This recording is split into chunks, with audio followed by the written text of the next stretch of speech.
تفضل. شكرا. هو الحاج العوفير غيقدم لي الهديه وغنعطيوه الكلمه طبعا. تفضل الحاج. السلام عليكم ورحمة الله تعالى وبركاته.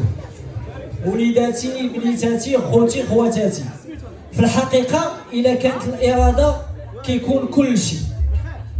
هاد ياسين أبو المكارم تلميذ ديالنا، قرا في المنظمة العلوية لرعاية المكفوفين بالدار البيضاء. شوية جرات أحداث، مشى لتارودانت المنظمة العلوية وقرا فيها، انقطع عن الدراسة مدة طويلة، ولكن دار مع نفسه وقرر انه غيتحدى وغادي يوصل.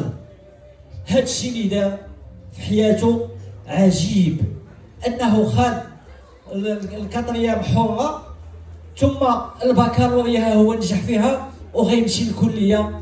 والله يوفقك ولدي وصفقوا عليه.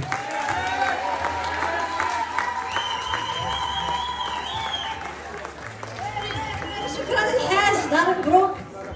شكرا. لا